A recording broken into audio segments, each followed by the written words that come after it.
नमस्कार बच्चों, आज हम बहुविकल्पी प्रश्नोत्तरी सीरीज का ये 5वां वीडियो आपके सामने लेकर आए हैं।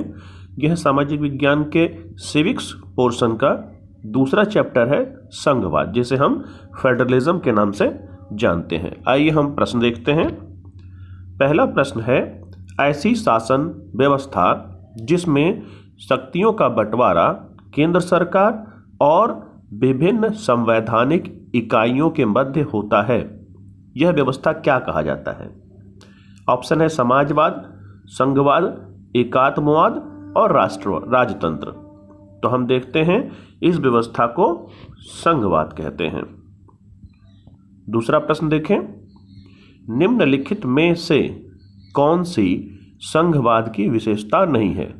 अर्थात इसमें 4 ऑप्शन है, जिसमें से एक संघवाद की विशेषता नहीं होगी और बाकी 3 संघवाद की विशेषता होगी। ऑप्शन देखते हैं, 2 से अधिक स्तर की सरकार का होना, मूल कानून में बदलाव राज्य और केंद्र दोनों की सहमति से संभव, सी है दोनों स्तर की सरकार एक ही नागरिक समूह पर शासन करना, और चौथा है राज्यों के अपने आय का स्रोत न होना। तो आपको ये पता है, चौथा जो है, अब राज्यों का अपने आय का स्रोत न होना, ऐसा नहीं होता। तो ऑप्शन डी सही है, राज्यों के अपने आय के स्रोत होते हैं, और ऊपर के तीनों जो ऑप्शन है वो संघवाद की विशेषता है। अगला प्रश्न देखते हैं, संघवाद में दोनों स्तर की सरकारें एक ही नागरिक समूह पर शासन करती हैं, किंतु दोनों का अपना एक विशिष्ट होता है। ये रिक्त स्थान है, तो अपना क्या होता है? कार्यक्रम, योजना, अधिकार क्षेत्र, इनमें से कोई नहीं।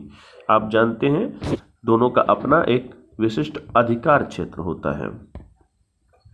प्रश्न चौथा, इनमें से कौन सा साथ आकर संघ बनाने की विधि से निर्मित संघीय देश नहीं है? साथ आकर संघ बनाना यानी कमिंग टुगेदर फेडरेशन, इनमें से कौन सा नहीं है? स्विट्जरलैंड, संयुक्त राज्य अमेरिका, भारत और ऑस्ट्रेलिया। तो आप जानते हैं कि भारत जो है कमिंग टुगेदर फेडरेशन का उदाहरण नहीं है। 5वां प्रश्न देखते हैं, इनमें से कौन सा केंद्रीय शक्ति द्वारा साथ रखने की विधि से निर्मित संघीय देश नहीं है? भारत, चीन, बेल्जियम और स्पेन। तो आप जानते हैं, भारत, बेल्जियम और स्पेन साथ आकर नहीं बल्कि होल्डिंग टुगेदर यानी केंद्रीय शक्ति द्वारा साथ रखने की विधि से निर्मित व्यवस्था है। इसमें इसका जो उत्तर होगा वो होगा बी, चीन। अगला प्रश्न है, संघीय व्यवस्था में केंद्रीय सरकार राज्य सरकार को, ऑप्शन है उचित कदम उठाने का आदेश दे सकती है, उचित कदम उठाने का आदेश नहीं दे सकती है, केंद्रीय सरकार के समक्ष प्रस्तुत होने का आदेश दे सकती है, और चौथा है यानी डी है, भंग करने का आदेश दे सकती है। तो आप ये जानते हैं कि संघीय व्यवस्था में केंद्र सरकार राज्य सरकार को आदेश नहीं दे सकती। तो ये जो आदेश नहीं दे सकती यानी कि ये सही ऑप्शन है। अगला प्रश्न है, निम्नलिखित में से कौन सा जोड़ा सही मेल वाला नहीं है? तो यहाँ संघ सूची, राज्य सूची और समवर्ती सूची का विषय है। आइए देखते हैं, राज्य सूची से जुड़ा हुआ राज्य सरकार से जुड़ा हुआ राज्य सूची है, केंद्र सरकार से जुड़ा हुआ संघ सूची है, केंद्र और राज्य दोनों ही सरकारों से जुड़ा हुआ समवर्ती सूची है, और स्थानीय सरकार द्वारा जुड़ा हुआ अवशिष्ट सूची है। तो यहाँ स्थानीय सरकार से जुड़ी हुई अवशिष्ट शक्तियाँ जो मेल नहीं है। भारतीय संविधान में विभिन्न स्तरों की सरकारों के बीच किस प्रकार के शक्ति वितरण की व्यवस्था दी गई है? तो आपको अगर पता होगा तो भारतीय व्यवस्था में हमारे यहाँ कितने स्तर की सरकार है? ऑप्शन देखते हैं, एकल स्तरीय, द्विस्तरीय, त्रिस्तरीय और चतुर्थ स्तरीय। तो आप जानते हैं हमारे यहाँ त्रिस्तरीय व्यवस्था है, तो ऑप्शन सी सही है। संघीय सूची के विषय में कानून बनाने का अधिकार किसे है? जो संघ सूची का विषय है उस पर कानून कौन बना सकता है? केंद्र, राज्य, स्थानीय सरकार या इनमें से कोई नहीं? तो ये केंद्र सरकार है। अगला प्रश्न है, निम्नलिखित में से कौन सा संघ सूची का विषय नहीं है? इसे समझने के लिए आपको संघ सूची के, राज्य सूची के और समवर्ती सूची के विषय याद होने चाहिए। हम कोशिश करेंगे कि आपको इस वीडियो के डिस्क्रिप्शन बॉक्स में उन विषयों से अवगत करा दें। आइए ऑप्शन देखें। ए रक्षा, बी विदेश नीति, सी पुलिस और डी बैंकिंग। तो यदि आपको पता हो तो पुलिस जो है यह संघ सूची का विषय नहीं है। अगला प्रश्न है, निम्नलिखित में से कौन सा या कौन से राज्य सूची के विषय हैं? नागरिकता, भूमि सुधार, कृषि, विकल्प बी और सी दोनों। तो नागरिकता आपको पता है यह संघ सूची यानी केंद्र सरकार का विषय है। भूमि सुधार यह राज्य सरकार का विषय है। सी कृषि भी राज्य सरकार का विषय है। अतः विकल्प डी जिसमें दिया हुआ है विकल्प बी और सी दोनों, यानी कि भूमि सुधार और कृषि दोनों ही राज्य सरकार के विषय हैं।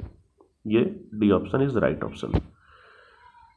प्रश्न है अगला, इनमें से कौन सा समवर्ती सूची का विषय नहीं है? यानी कि इसमें से 4 में से 3 होंगे और एक विषय समवर्ती सूची का विषय नहीं है। उसे देखते हैं। तो वन है, शिक्षा है, पुलिस है और जनसंख्या नियंत्रण है। और आपको पता है कि पुलिस जो है यह राज्य सूची का विषय, इसका मतलब यह सही आंसर है। बाकी वन, शिक्षा और जनसंख्या नियंत्रण यह समवर्ती सूची का विषय है। अगला प्रश्न है, निम्नलिखित में से किस विषय पर कानून बनाने का अधिकार केंद्रीय सरकार और राज्य सरकार दोनों के पास है? राज्य सूची, संघीय सूची, समवर्ती सूची, अवशिष्ट शक्तियां।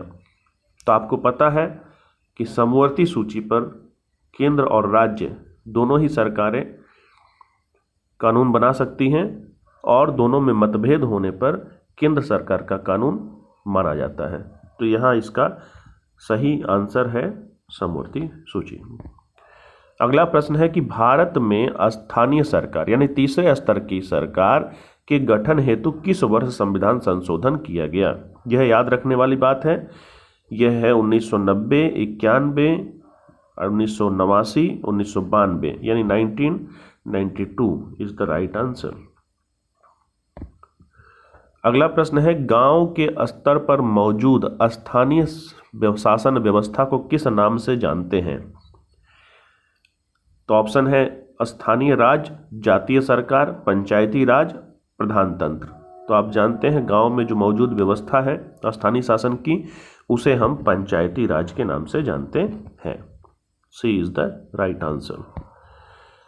एक प्रश्न है कि नगर निगम का जो मुख्य पदाधिकारी होता है उसे किस नाम से जाना जाता है?